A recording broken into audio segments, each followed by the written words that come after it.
கன்னியாகுமரி மாவட்டம் நாகர்கோவிலில் சமூக நலத்துறைக்காக வந்த தையல் இயந்திரங்களை மாவட்ட ஆட்சியர் அலுவலக வளாகத்தில் இறக்கி வைக்க விடாமல் பாஜகவினர் தடுத்து நிறுத்தி அதிகாரிகளுக்கு முரட்டல் விடுத்து அராஜகத்தில் ஈடுபட்டனர். இதனால் அங்கு சற்று நேரம் பரபரப்பு நிலவியது. மாற்றுத்திறனாளிகள், விதவைகள் மற்றும் விளிம்பு நிலை மக்களின் துயர் துடைக்கும் பணியை அரசு சார்பில் சமூக நலத்துறை மேற்கொண்டு வருகிறது.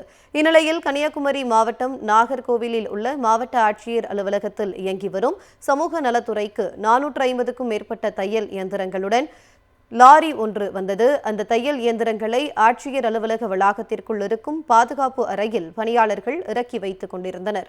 அப்போது அங்கு திரண்ட பாரதிய ஜனதா கட்சியினர் தையல் இயந்திரங்களை ஆட்சியர் அலுவலகத்தில் வைக்கக்கூடாது என்று கூறி அராஜகத்தில் ஈடுபட்டனர்.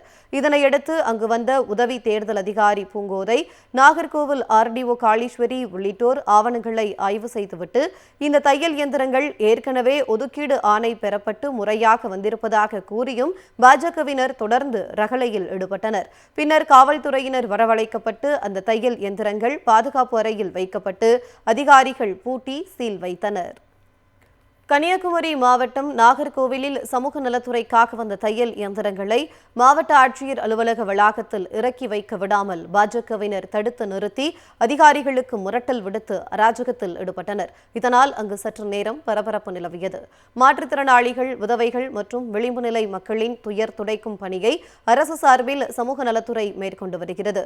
இந்நிலையில் கன்னியாகுமரி மாவட்டம் நாகர்கோவிலில் உள்ள மாவட்ட ஆட்சியர் அலுவலகத்தில் இயங்கி வரும் சமூக நலத்துறைக்கு 450க்கும் மேற்பட்ட தையல் இயந்திரங்களுடன் லாரி ஒன்று வந்தது. அந்த தையல் இயந்திரங்களை ஆட்சியர் அலுவலக வளாகத்திற்குள் இருக்கும் பாதுகாப்பு அறையில் பணியாளர்கள் இறக்கி வைத்துக் கொண்டிருந்தனர்.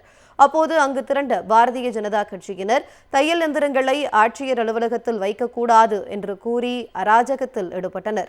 இதனையடுத்து அங்கு வந்த உதவி தேர்தல் அதிகாரி பூங்கோதை, நாகர்கோவில் ஆர்டிஓ காளீஸ்வரி உள்ளிட்டோர் ஆவணங்களை ஆய்வு செய்துவிட்டு இந்த தையல் இயந்திரங்கள் ஏற்கனவே ஒதுக்கீடு ஆணை பெறப்பட்டு முறையாக வந்திருப்பதாக கூறியும் பாஜகவினர் தொடர்ந்து ரகளையில் ஈடுபட்டனர். பின்னர் காவல்துறையினர் வரவழைக்கப்பட்டு அந்த தையல் இயந்திரங்கள் பாதுகாப்பு அறையில் வைக்கப்பட்டு அதிகாரிகள் பூட்டி சீல் வைத்தனர்.